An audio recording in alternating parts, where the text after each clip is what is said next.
तो hello guys, मैं हूँ शिवम द्विवेदी और आप देख रहे हैं अपना पसंदीदा चैनल ज्ञानोदय के गुरुजी।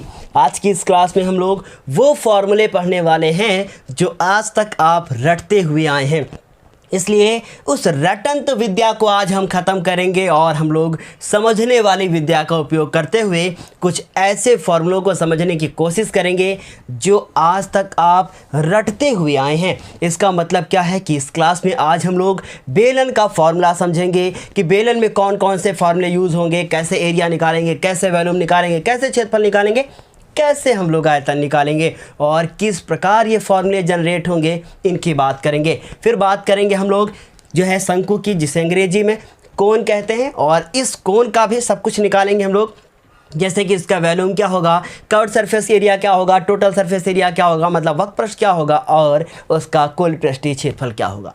उसके बाद बात करेंगे गोले की, जिसे अंग्रेजी में स्फीयर कहा जाता है, उसके बारे में भी बात करेंगे। आयतन क्या होगा, कि उसका पृष्ठीय क्षेत्रफल क्या होता है, कुल पृष्ठीय क्षेत्रफल क्या होता है।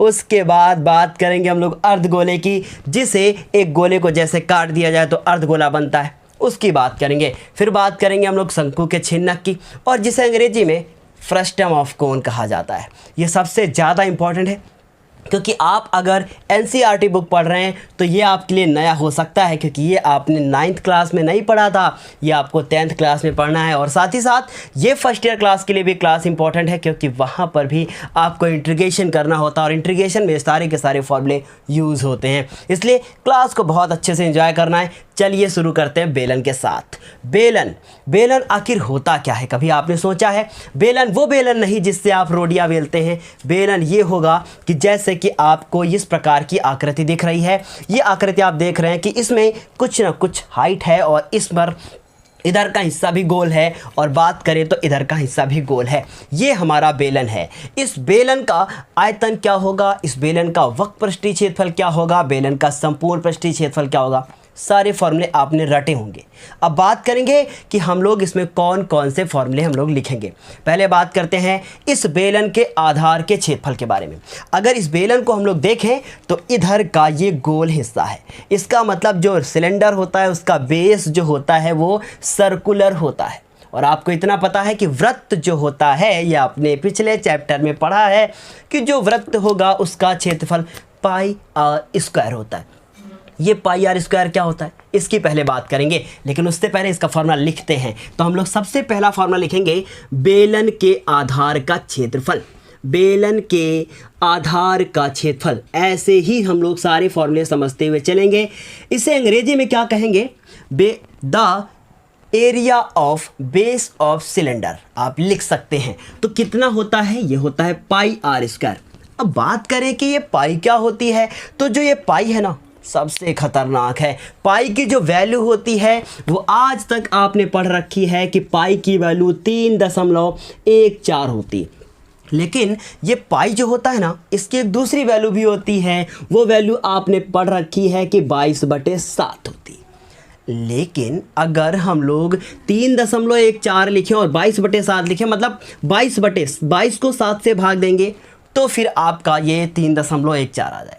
पाई का आखिर क्या सच है, ये आप लोगों के लिए हम एक छोटी सी वीडियो ज़रूर लेकर आएंगे 5 मिनट की, कि पाई का आविष्कार किसने किया, ये पाई क्यों आया, कहाँ से आया, इन सब की बात हम लोग अगली क्लास में फिर से करेंगे।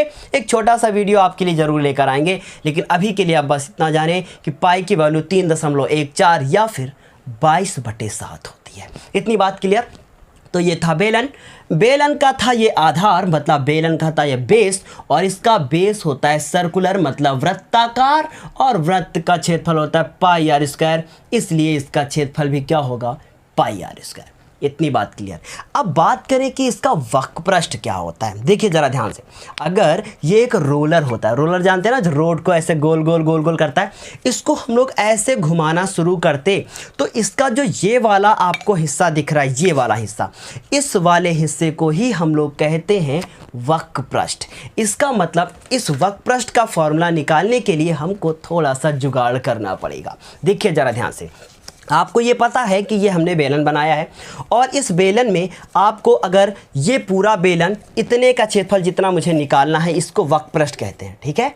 अगर इस वक्रपृष्ठ को निकालना है तो अगर हम लोग इसके ऊपर एक कवर चढ़ा दें जो ऐसे इसको रोल करे, जैसा कि मैंने कागज़ चढ़ा रखा है इस ग्लास में, इसको ऐसे ओपन कर दिया जाए तो ऐसे ओपन ये हो जाएगा। उसके बाद आप देखें तो यहाँ से यहाँ तक ये 2πr है, क्योंकि ये जो था वो पूरा रोल था, है ना। तो यहाँ से यहाँ तक ये 2πr, तो ये वाला भी कितना, ये वाला कितना कागज आएगा, यहाँ से यहाँ तक 2πr। उसके बाद ये इसकी क्या है, ये इसकी हाइट है। इसका मतलब ये है कि अगर मुझे इसका ये वक्रपृष्ठ निकालना हो तो हम लोग इस वाले आयत का क्षेत्रफल निकाल दें जो आपको यहाँ पर दिख रहा है, तो फिर हम लोगों का वक्रपृष्ठ भी फाइंड हो जाएगा। इसका मतलब क्या है कि अगर इसकी ये जो सरकमफ्रेंस थी, जो इसकी ये परिधि थी, आपको परिधि तो पता है ना, ये 2πr होती है वृत्त की परिधि, 2πr पिछले क्लास में डिस्कस किया। तो इसका मतलब ये हम लोग अगर इसका क्षेत्रफल निकालना चाहें तो ये बना एक रेक्टेंगल, जिसे अंग्रेजी में आयत नहीं हिंदी में आयत कहते हैं। इतनी बात समझ में आ गई। तो ये बात हो गई हमारी 2πr। और इसकी हाइट क्या है, मैंने h लेट कर ली। इसका मतलब जो है कि बेलन का वक्रपृष्ठ क्या होगा, 2πr मल्टीप्लाइड बाई h, मतलब 2πrh। क्लियर बात। इसका मतलब ये होगा बेलन का वक्रपृष्ठ। तो हम लोग लिखेंगे बेलन का वक्रपृष्ठ क्या होता है, बेलन का वक्रपृष्ठ 2πr और उसमें मल्टीप्लाई करते हैं h से, तो फॉर्मूला बनता है 2πrh। तो अभी मैंने आपको समझा दिया, आपने समझ लिया कि ये फॉर्मूला कैसे आया। आप बता सकते हैं कि इसको अगर ऐसे रोल कर दिया जाए तो फिर क्या होगा, हम लोगों का ये बनेगा 2πr, जो ये पूरा का गोल गोल ऐसे गोल गोल होगा, और इसकी ये हाइट हो गई, मतलब इसको मल्टीप्लाई कर दो, आप ऐसे रखो और उसके बाद 2πr मल्टीप्लाइड बाई h, आयत का फॉर्मूला लगाया, लंबाई गुणे चौड़ाई, और ये हो गया हमारा क्षेत्रफल। इतनी बात क्लियर। अब सबसे इम्पॉर्टेंट बात कि इसका आयतन कैसे निकालोगे, ज़रा ध्यान से मेरी बात को समझना। आपने पढ़ा है वृत्त, और वृत्त का आपने क्षेत्रफल पढ़ा है, तो वो 2D आकृति होती है, क्योंकि बिल्कुल प्लेन होती है, उसे बोर्ड पर सिर्फ हम बना सकते हैं, देख नहीं सकते। ये बात समझ रहे हैं। एक क्वेश्चन पूछूं कि एक सिक्का जो होता है उसका शेप क्या होता है, वो कौन से आकार का होता है, ज़रा मुझे कमेंट बॉक्स में बताइएगा क्लास के बाद, फिर मैं उसका आंसर दूंगा आपको। तो इतनी बात आपको समझ आ गई। इसका आयतन कैसे निकालेंगे, मतलब कि ये सिलेंडर का वॉल्यूम कैसे निकालेंगे। सिलेंडर का वॉल्यूम निकालने के लिए हम लोग जो सर्कल का हमारा एरिया होता है, जिसे πr स्क्वायर कहते हैं, वृत्त का क्षेत्रफल, उसी से मल्टीप्लाई कर देना है h, पूरे h को। समझ रहे बात को, h मतलब पूरी हाइट को उससे मल्टीप्लाई कर देना है। इसलिए हम लोग कह सकते हैं कि जो बेलन का आयतन होता है, वो बेलन का आयतन होता है πr स्क्वायर h। इतनी बात समझ आ गई। लेकिन अभी एक फार्मूला रह गया है, वो फार्मूला है बेलन का कुल पृष्ठीय क्षेत्रफल। तो पहले आप इसको कुल पृष्ठीय क्षेत्रफल लिखेंगे, फिर आयतन का फार्मूला अपनी कॉपी पे लिखेंगे। ध्यान से समझें। अगर हम बात करें कि ये इसका कुल पृष्ठीय क्षेत्रफल आखिर होगा क्या, तो ले लीजिए हाथ में फिर एक ग्लास, और अगर इसके वक्रपृष्ठीय क्षेत्रफल में से इस ऊपर गोल वाली सरफेस को और इधर जो गोल वाली सरफेस है इसको, मान लीजिए ये पूरा बंद होता, इसको और इसको, इस दोनों तरफ के क्षेत्रफल को भी उसमें ऐड कर दूं, तो बन जाएगा कुल पृष्ठीय क्षेत्रफल। समझ में आई बात। देखो क्या कहा, ये जो गोल गोल ऐसे एरिया, ये हम लोगों को ये वाला एरिया दिख रहा था इसका, इसमें से इसको और इसको भी ऐड कर दिया जाए, तो अब कैसे ऐड करोगे, कहोगे हमसे कि सर वक्रपृष्ठ में से ये वाला वृत्त जोड़ दीजिए और ये वाला वृत्त जोड़ दीजिए, हो गया कुल पृष्ठीय क्षेत्रफल। यही तो कहेंगे ना आप। समझ में आ रही बात। इसका मतलब जब बेलन का कुल पृष्ठीय क्षेत्रफल निकालते, देखिए कॉन्सेप्ट आपको क्लियर रखना है, क्योंकि क्वेश्चन एग्जाम में डायरेक्ट नहीं आता कि आप वक्त पृष्ठीय क्षेत्रफल निकाल दीजिए, संपूर्ण पृष्ठीय क्षेत्रफल निकाल दीजिए। ये 9th क्लास नहीं है। अब देखिए जरा ध्यान से, मैंने आपको बताया, इंग्लिश में बता रहा हूँ ना धीरे धीरे। अगर नहीं बता रहे हैं तो फिर कमेंट करके मुझे बताइए, जिसे इंग्लिश में भी चाहिए। तो वैल्यूम आयतन हो गया। उसके बाद देखिए जरा ध्यान से, मैंने कहा इसका कुल पृष्ठीय क्षेत्रफल, जिसे अंग्रेजी में क्या कहते हैं, total surface area of cylinder. तो जरा ध्यान से देखते हैं। तो हम लोग लिखेंगे कुल पृष्ठीय क्षेत्रफल। कैसे लिखेंगे, ध्यान से समझें। तो लिखेंगे कुल पृष्ठीय क्षेत्रफल, मतलब टोटल सरफेस एरिया। कैसे निकालेंगे, वक्रपृष्ठ लिखते हैं और उस वक्रपृष्ठ में से हम लोग दोनों आधारों का क्षेत्रफल जोड़ देते हैं। दोनों आधारों को, देखिए कॉन्सेप्ट क्लियर रखना है, मैं बार बार आप लोगों से बोल रहा हूँ, एग्जाम में रटा रटाया क्वेश्चन नहीं आएगा जब तक आपका कॉन्सेप्ट क्लियर नहीं होगा। आप बड़े बड़े क्वेश्चन नहीं कर पाएंगे। रटा हुआ आ गया तो फिर बहुत अच्छी बात है, रटा हुआ नहीं आया तो बहुत ख़राब बात है। समझ रहे बात? तो वक्रपृष्ठ होता क्या है? वक्रपृष्ठ होता है 2πr/h। और आधार कैसा था मैंने आपको बताया था, देखो ये भी बेलन ही है, इधर का क्या बना, सर्कल बन रहा है, तो इसका क्षेत्रफल क्या होगा, πr²। इधर का क्या होगा, ये क्या होगा, ये भी πr² होगा। कितनी बार होगा, 2 बार। इसका मतलब 2πr²। ये हो गया दोनों तरफ के आधारों का क्षेत्रफल। अब हम लोग क्या करें, अब हम लोग जो है इधर और उधर दोनों तरफ से जोड़ दें। मतलब क्या करें, 2 ले ले कॉमन, और उसके बाद पाई भी कॉमन, आर भी कॉमन, एच रह गया अंदर। उसके बाद देखिए इससे 2 निकल गया, एक पाई निकल गया, एक आर जो है अब वो एक आर बच गया है। इसका मतलब ये आर, ये हो गया हमारा कुल पृष्ठीय क्षेत्रफल। इतनी बात आपको अच्छे से क्लियर समझ में आ गई कि कैसे हमने बेलन के सारे फॉर्मूले लिख दिए। बेलन फिनिश। अब बात करेंगे शंकु की, लेकिन इस बेलन की पहले आकृति तो बना ली जाए। मैंने आपको दिखा तो दिया शेप, अपना ग्लास निकाल के पानी पीने वाला, लेकिन उसके बाद हम लोग क्या करें, इसका डायग्राम बनाते हैं। ये मक्खी मुझे बहुत ज़्यादा परेशान कर रही भाई, इसे क्या चाहिए। इस प्रकार का डायग्राम आप ऐसे बनाएंगे, ठीक है। उसके बाद अब ये इसकी क्या होगी, ये इसकी रेडियस होगी, ये इसकी आर होगी, ये क्या होगा, ये इसका h होगा। तो इतनी बात आपको समझ में आ गई कि ये r हो गया और ये h हो गया। इस तरीके से आप इसका डायग्राम बना सकते हैं जो मैंने आपको यहाँ पर दिखाया। इतनी बात क्लियर। अब बात करेंगे शंकु की। शंकु मतलब क्या, कोण की बात करेंगे। कोण क्या होता है उसकी बात करते हैं हम लोग। अब कोण को समझने के लिए मुझे ये पूरा का ब्रैकेट जो आपका जो बोर्ड है ना वो सब साफ करना पड़ेगा। कोण क्या होती है, देखिए कोण आपने इस तरीके से देखी होगी, इस प्रकार की एक आकृति होती है। थोड़ा सा और अगर इसको नुकीला ऊपर बना दिया जाए तो इस प्रकार की कोण होती है, ठीक है। ये क्या है, ये शंकु का छिन्नक है, बाद में डिफाइन करेंगे। ज़रा ध्यान से देखो, हम कोण की आकृति बनाते हैं। बर्थडे वाली टोपी तो आपने खूब लगाई होगी ना सर पे, छोटे जब आप थे, है ना, ये छोटी क्लास में थे तब भी आपने खूब खिलवाड़ किए होंगे। तो अब ज़रा ध्यान से देखो, इस प्रकार की आकृति ये बनती है शंकु, ठीक है। ये सब आपने पढ़ रखा है, ठीक है। शंकु हो गया। अब इसमें H क्या होता है, R क्या होता है, L क्या होता है, देखो ज़रा ध्यान से। ये हमने क्या बना दिया, एक को हम लोगों ने बना दिया शंकु। जैसे कि मान लीजिए ये इसका हिस्सा हो गया इधर का, तो ये आपको यहाँ पर एक बिंदु दिख रहा है ना छोटा सा, ये वाला जो बिंदु आपको यहाँ दिख रहा है ये इसका सेंटर होगा, मतलब ये इसका केंद्र होगा। तो ये सेंटर हो गया। यहाँ से यहाँ तक की जो इसकी ये रेडियस होगी, है ना, जिसको हम लोग अंग्रेजी में, हिंदी में त्रिज्या कहते हैं। इतनी बात समझ में आ गई। यहाँ से यहाँ तक क्या होता है, पूरा व्यास होता है। इतनी बातें तो आपको पता है ना।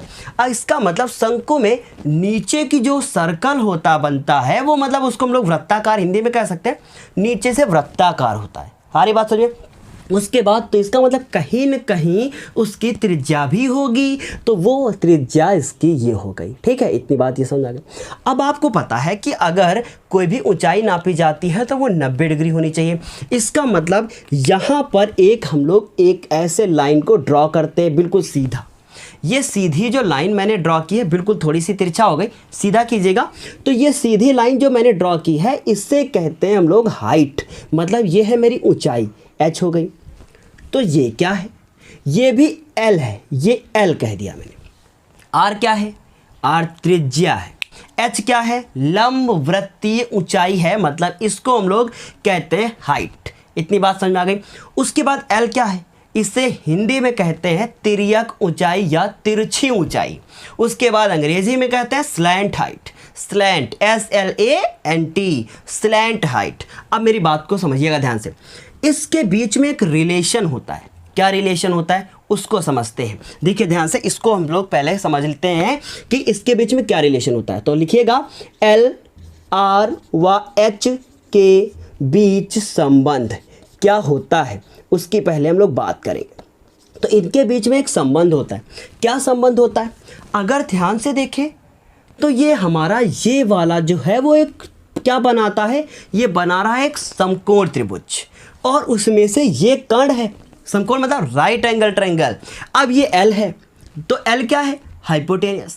तो हाइपोटेनियस मतलब क्या, वो एक कर्ण है, समझ रहे बात को। तो ये कर्ण हो गया, ये बेस हो गया मतलब आधार हो गया, ये हाइट हो गई मतलब ऊंचाई हो गई। तो ऊंचाई को लंब कह सकते हैं, कर्ण का स्क्वायर बराबर आधार का स्क्वायर प्लस लंब का स्क्वायर, पाइथागोरस थ्योरम लगा दीजिए, पाइथागोरस थ्योरम। तो क्या करेंगे, कर्ण का होल स्क्वायर बराबर h, तो h हो गया लंब का स्क्वायर h स्क्वायर और आधार स्क्वायर मतलब r स्क्वायर। इस तरीके से इसको लिख सकते हैं, या करके आप इसको और अच्छे से लिखना चाहें तो अंडर रूट इधर लगा के इसको उधर भेज सकते हैं, h square plus r square. फिलहाल आपको ये वाला याद रखना है, नीचे वाला मत याद कीजिएगा वरना आपको कैलकुलेशन में ज़्यादा दिक्कत होगी, इसलिए ऊपर वाला समझे। इतनी बात समझ आ गई। अब इस बेलन का आखिर मतलब इस शंकु का आखिर शंकु का वक्रपृष्ठ क्या होता है। तो शंकु का वक्रपृष्ठ निकाला बहुत आसान है। शंकु का वक्रपृष्ठ पाई आर एल होता है। इसका मतलब ये जो बेलन यहाँ लिखा है, मैं पहले इसको साफ करूँ, यहाँ पर लिखूँ मैं शंकु। शंकु को हिंदी में कहते हैं शंकु और अंग्रेजी में कहते हैं कोन। इसका मतलब जो हमारा शंकु होता है उसके आधार का क्षेत्रफल भी क्या होगा, पाई आर स्क्वायर ही तो होगा भाई, क्योंकि नीचे से तो भी तो गोल ही होता है ना। अब देखो ध्यान से, अब हम लोग का शंकु का वक्रपृष्ठ क्या होगा। तो शंकु का जो वक्रपृष्ठ होगा वो क्या होगा उसकी बात करते हैं, ठीक है। जरा ध्यान से मेरी बात को समझिएगा। शंकु का जो वक्रपृष्ठ होता है पाई आर और एल होता है, ठीक। क्या होता है, पाई आर एल। सबसे आसान फॉर्मूला है मेंसुरेशन का शंकु का वक्रपृष्ठ। इतनी बात समझ आ गई। फिर बात करें शंकु का आयतन क्या होता है। अब पहले मेरी एक बात को बताओ कि बेलन का आयतन क्या था। आपने कहा सर बेलन का आयतन पाई आर स्क्वायर था, तो शंकु का क्या होगा। समझिए पहले कॉन्सेप्ट को। देखिए इस प्रकार हम बेलन बना देंगे, ठीक है, बना दिया। अब उसके बाद हम लोग इस प्रकार क्या बनाते हैं, एक हम लोग ऐसे शंकु बनाते हैं। जब ये हम लोगों को दो डायग्राम यहाँ पे दिख गए, ठीक है, इतनी बात समझ आ गई। इस शंकु और ये बेलन हमने देखा कि इसकी जो रेडियस थी इसके रेडियस के बराबर है, ऐसा मैंने देखा। इसकी आर और इसकी आर बराबर, इसकी हाइट बराबर। तो प्रैक्टिकल करके देखा गया कि जो शंकु था उसमें पानी भर भर के हम लोग क्या करते हैं, इसमें डालना शुरू करते हैं। जब पानी भर भर के इसमें डालना शुरू करते हैं तो ये 3 बार में भर जाता है।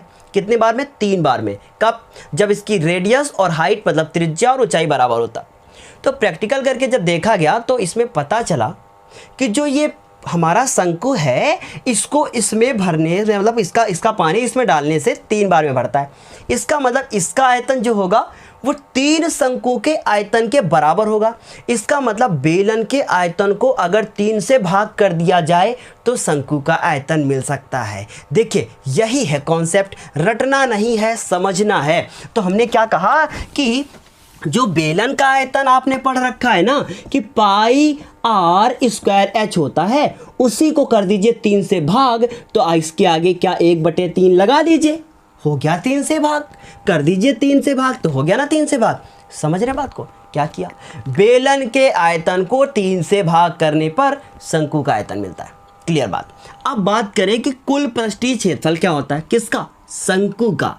तो कुल पृष्ठीय क्षेत्रफल क्या करोगे, वक्रपृष्ठ लिखोगे और वक्रपृष्ठ में क्या जोड़ोगे, वक्रपृष्ठ में जोड़ोगे आधार का क्षेत्रफल, आधार का क्षेत्रफल। अब बताओ कि वक्रपृष्ठ अभी अभी आपने पढ़ रखा है कि पाई आर एल होता है और उसमें से आप पाई आर स्क्वायर मतलब नीचे वाले आधार को जोड़ दोगे। अरे बात सुनिए, तो इसका मतलब अब इसमें पाई कॉमन, आर कॉमन, अंदर बचेगा एल प्लस आर। इस प्रकार हम लोगों ने शंकु का कुल पृष्ठीय क्षेत्रफल मतलब total surface area of cone हमने फाइंड कर लिया। इसी प्रकार अब हम लोग बात करें गोले की। गोला मतलब कितना, स्फेयर की बात करें तो जरा ध्यान से मेरी बात को समझिएगा। बात करते हैं अब गोले की। इतने फॉर्मूले आपने लिख लिए होंगे, ठीक है। अब हम पूरा साफ कर देते हैं और बनाते हैं गोला। गोला बहुत अच्छा आपका है और बहुत ख़राब भी कह सकते हैं इसको। ये है गोला जिसे आप गेंद के रूप में जानते हैं। गोला और वृत्त दोनों की आकृति बोर्ड पर एक ही जैसी बनती है, बस दोनों में एक फ़र्क है। फ़र्क ये है कि वृत्त हमारी 2D आकृति होती है जिसे बोर्ड पे बनाया जा सकता है, कभी देख नहीं सकते हो आप, मतलब हाथ में लेके भैया ये वृत्त है, गलत बात। वृत्त नहीं होगा, फिर कुछ और शेप होगा। सिक्के को हाथ में ले लें और आप कहें कि ये वृत्त है, ये वृत्ताकार है, गलत है। नहीं हो सकता है आपका सिक्का वृत्त के आकार का। किस आकार का होगा, ज़रा आप मुझे कमेंट करके बताएं कि किस आकार का होता है, फिर मैं आपको बताऊंगा कि किस आकार का होता है। अगली क्लास में इसके बारे में ज़रूर बताऊंगा, वेट कीजिए ज़रा ध्यान से। करते हैं बात गोले की। गोले का अगर हम लोग बात करें तो गोले में पहली बात तो वक्र प्रश्न नहीं होता, गोले में केवल कुल पृष्ठीय क्षेत्रफल होता है। वाई? क्योंकि इसमें आप इसको ऐसे ही पकड़ सकते हो, ऐसे ही पकड़ सकते हो ना, इसका मतलब कहीं इसमें वक्र प्रश्न नहीं होता। अगर गोले को ऐसे हम रोल करा दे, ये मक्खी ना हमको बहुत ज़्यादा परेशान कर रही है, मन कर रहा है मैं इसको गोली मार दूँ। ये जो गेंद आप देख रहे हैं ना, इसको ऐसे रोल कराओगे तो ये पूरा हर जगह से ज़मीन को टच करते हुए जाएगा। जाएगा कि नहीं जाएगा? ऐसे गुगली वाली गेंद, इसका मतलब ये टच करते हुए जाएगा। इसका मतलब इसमें वक्र प्रश्न नहीं होता, इसका प्रत्येक हिस्सा ज़मीन को टच कर सकता है। इसका मतलब इसका कुल पृष्ठीय क्षेत्रफल होगा। आपको लग रहा है गेंद सर जी काटे क्यों हैं? अरे भाई अर्धगोला समझाने के लिए। चलो अच्छा देखो, गोले, गोला क्या होता है? गोले को अंग्रेजी में कहते हैं स्फेयर।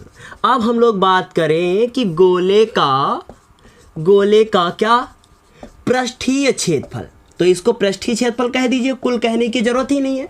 तो क्या होता है, अगर हम लोग क्या जानते हैं, वृत्त का क्षेत्रफल जानते हैं, कितना होता है? पाई आर स्क्वायर। इसका मतलब पाई आर स्क्वायर, ठीक। और आपके घर में 4 पाई है जिस पे आप सोते हैं, तो 4 लगा दो इसके आगे, हो गया उसका क्षेत्रफल। इसका मतलब 4 पाई आर स्क्वायर। तो 4 पाई आर स्क्वायर, खत्म। गोले का क्या? कुल पृष्ठीय क्षेत्रफल या पृष्ठीय क्षेत्रफल। इतनी बात समझ में आ गई। उसके बाद इसका डायग्राम कैसे बनाओगे? इस प्रकार ऐसे गोले का डायग्राम बनाते हैं। ये इसकी जो है केंद्र होता है और ये इसकी त्रिज्या होती है, और हमने इसको ऐसे समझो, ज़रा ध्यान से समझो, हमने इसको कैसे समझा। जो हमारा वृत्त होता है उसको 4 बार इसके मतलब 4 से गुणा कर दीजिए तो हम लोगों को जो है मिलता है, वो मिलता है गोले का कुल पृष्ठीय क्षेत्र। इतनी बात समझ में आ गई। अब बात करें कि गोले का आयतन क्या होता है, मतलब एक गेंद होती है उसका आयतन क्या होगा, तो हम लोग लिखेंगे गोले का आयतन। लिखते हैं गोले का आयतन।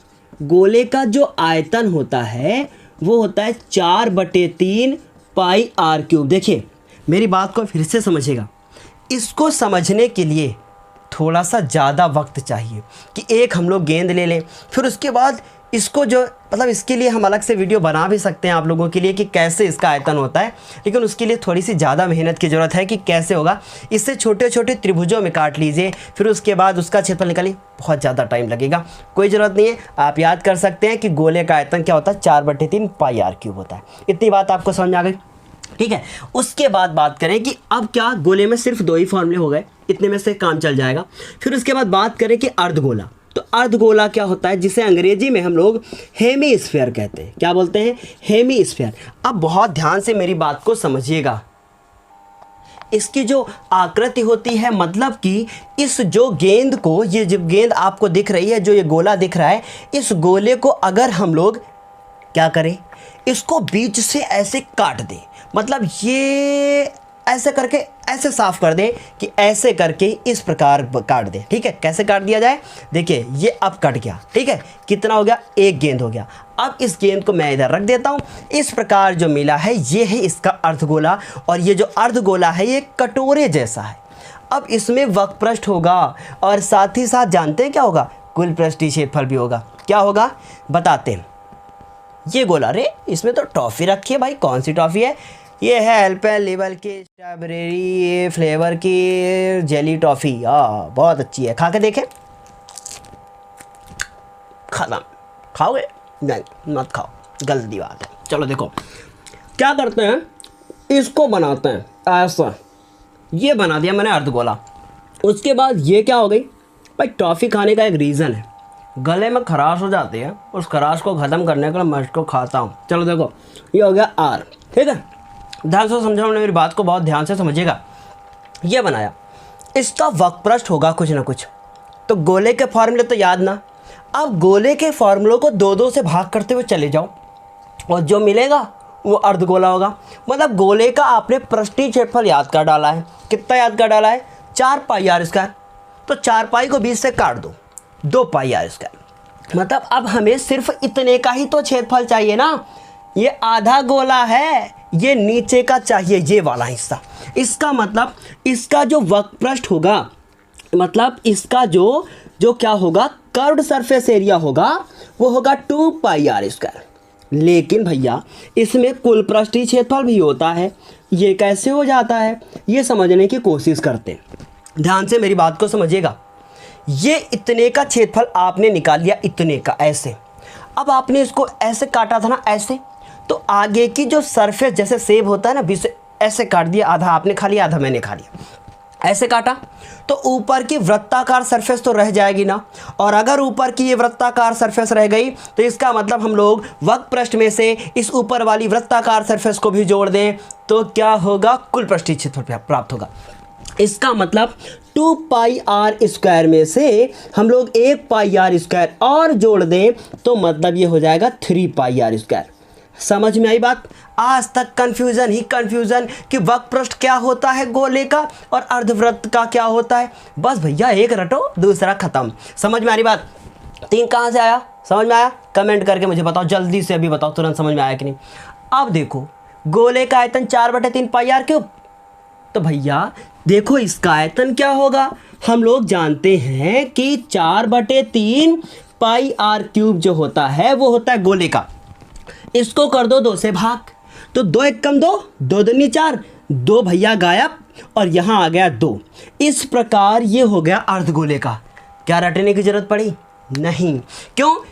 क्योंकि कॉन्सेप्ट है तो सब कुछ है। कॉन्सेप्ट समझो, खत्म, क्लास को करो। अब देखो जरा ध्यान से, यहाँ से हम लोगों ने गोले के फॉर्मूले पढ़ लिए, अर्धगोले के फॉर्मूले पढ़ लिए, शंकु पढ़ लिया, बेलन पढ़ लिया, बचा कौन?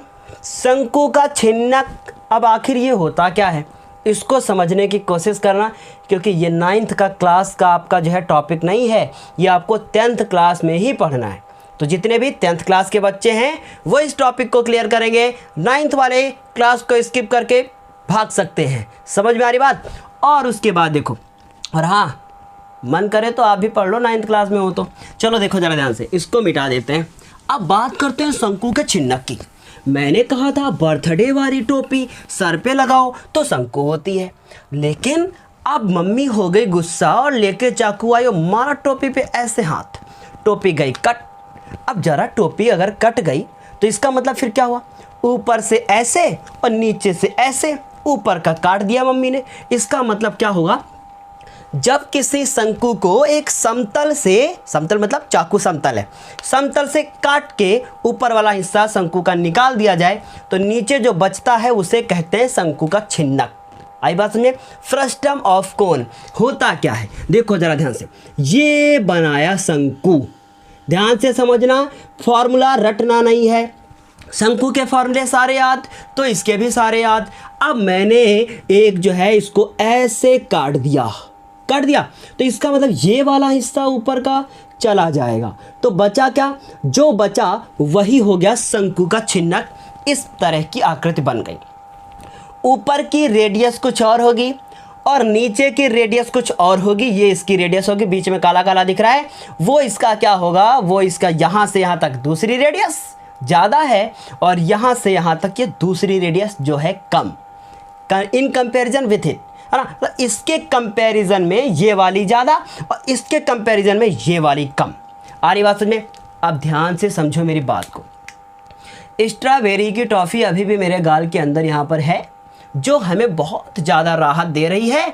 आपको क्या मेरी वीडियो राहत दे रही है? दे रही है तो जल्दी से मुझे बताएं। अब देखो ज़रा ध्यान से, ऊपर की सरफेस भी कैसी होगी, ऊपर की सरफेस भी वृत्ताकार होगी, ठीक है। ऐसी सरफेस ऊपर की भी होगी। अब ऊपर की इस सरफेस में जो ऊपर की सरफेस वृत्ताकार है, इसकी त्रिज्या को हम मान लेते हैं कि यहाँ से यहाँ तक कुछ है और इसकी त्रिज्या को मान लेते हैं यहाँ से यहाँ तक। तो बड़ी वाली को हमने R1 नाम दे दिया और छोटी वाली को R2 नाम दे दिया। इसका मतलब R1 जो है वो ज़्यादा है और R2 जो है वो कम है, तो इतनी बात आपको समझ में आ गई होगी कि छिन्नक क्या है। क्लियर। अब बात करें कि इस छिन्नक में एल क्या होता है, आर क्या होता है। तो इसको अगर हम लोग ऐसे जोड़ दें तो ये इसकी हाइट होगी, उसके बाद ये इसकी एल होगी, जिसको हम लोग तिर्यक ऊंचाई कहते हैं। जैसे जैसे शंकु में होता है वैसे वैसे छिन्नक में होता है। बस शंकु के सर के ऊपर का ताज उड़ा दिया गया है तो ये छिन्नक बन गया है। इतनी बात आपको समझ में आ रही है, मज़ा आ रही है ना पढ़ने में। चलो देखते हैं पहला फॉर्मूला क्या लिखेंगे।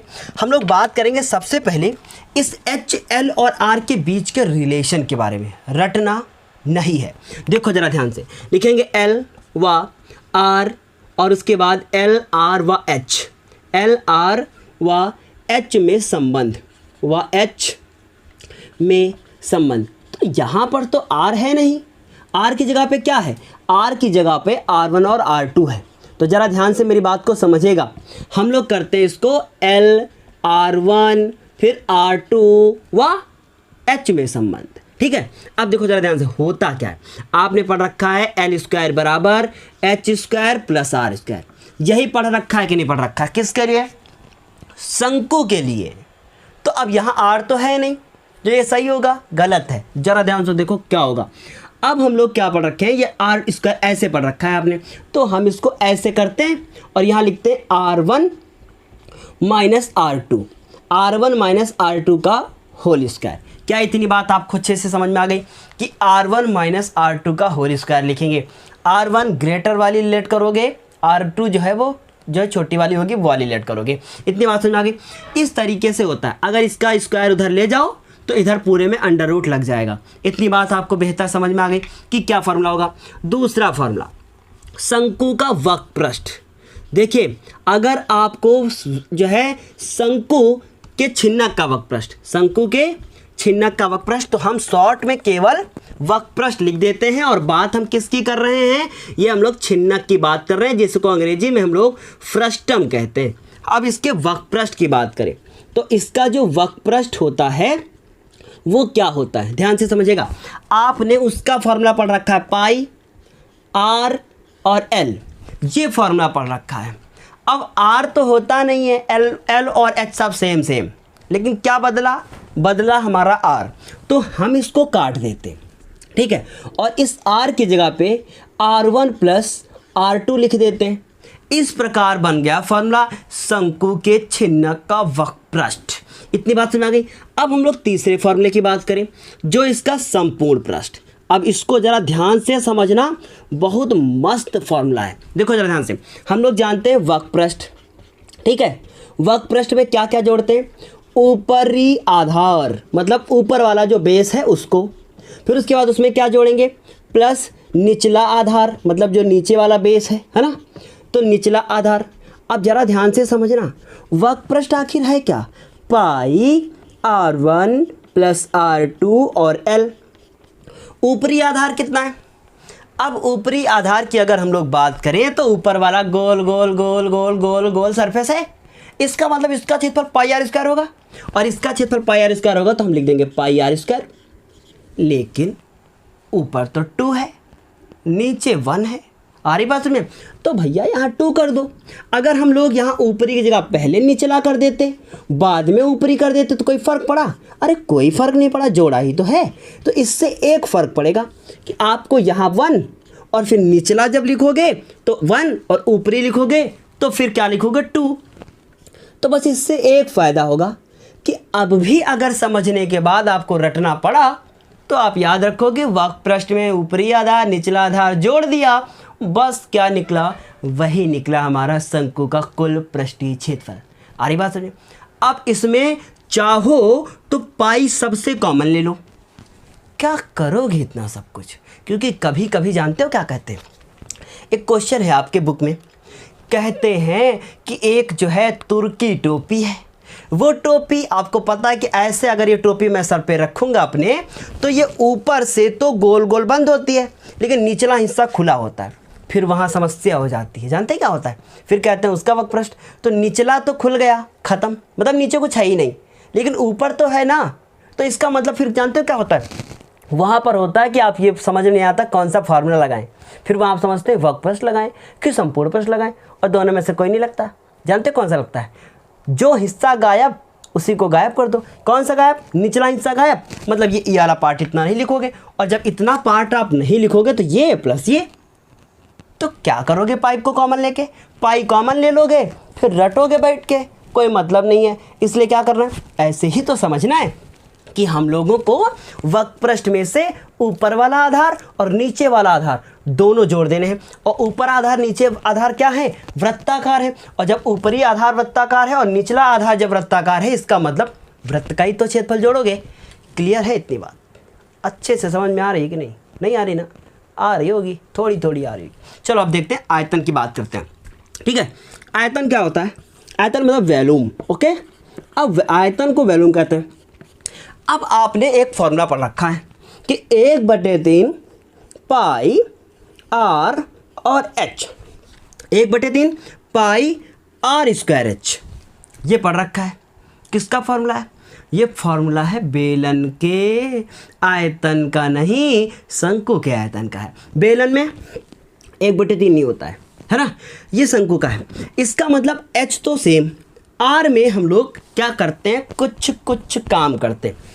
इस आर को यहाँ से हटा दो, इसकी जगह पे लिखो R1 square plus R2 square, और उसके बाद प्लस R1 और R2, और उसके बाद H। ये फॉर्मूला बन गया है हमारा शंकु के छिन्नक का आयतन, मतलब volume of frustum of cone. इतनी बात समझ आ गई? इस तरीके से आपने बहुत सारे फॉर्मूले पढ़ लिए। कौन कौन रह गया? घन और घनाभ। भैया रहा नहीं है, हम पहले ही पढ़ा चुके हैं। आप जो है ऊपर आई बटन पर जो है क्लिक करके घन घनाभ पढ़ सकते हो। अभी कुछ फॉर्मूले रह गए हैं, जैसे गोली कोस, ये सब। तो ये सब आपको याद नहीं करना। क्लास में जब हम क्वेश्चन करा रहे होंगे तो बिना फॉर्मूले के ही सारा क्वेश्चन ख़त्म कर देंगे, तो वहाँ पे आप रटने वाला कोई कॉन्सेप्ट नहीं रखोगे। तो अब ज़रा ध्यान से बात सुनना। ये तो क्लास पूरी समाप्त, अभी हो जाएगी 1-2 मिनट में। थोड़ा सा ज्ञान दे दें हम, मतलब मेरे कहने का मतलब है 2 कॉन्सेप्ट की क्लास हमने आपको दे दी। अब नेक्स्ट क्लास में हम लोग शुरू करेंगे एक्सरसाइज 13, जो पॉइंट 1 आपकी एक्सरसाइज है उसकी शुरुआत करेंगे। इसलिए आपके पास पूरे 24 आवर का टाइम है कि इन 24 घंटे में आप जो है जितने भी फॉर्मूले मैंने पढ़ाए हैं बिल्कुल आप अच्छे से उनको समझ लीजिए, रटना नहीं है। ठीक है, अच्छे से समझ लीजिए ताकि आपको कोई प्रॉब्लम ना हो और आप सारे क्वेश्चन को सॉल्व कर सकें। अब अगली क्लास में हम लोग मिलेंगे 13.1 एक्सरसाइज के साथ। तब तक के लिए धन्यवाद। और अगर क्लास अच्छी लगी है तो अभी तुरंत क्लास के ओवर होने के बाद कमेंट करके मुझे ज़रूर बताइएगा, क्योंकि आपकी कमेंट ही है जो पसीना बह जाने के बाद हमें थोड़ा सा भी और ज़्यादा मोटिवेट करती है। तो चलिए क्लास को समाप्त करते हैं। अगली क्लास में फिर मिलते हैं एक नए वीडियो के साथ, एक नए जोश के साथ। तब तक के लिए धन्यवाद।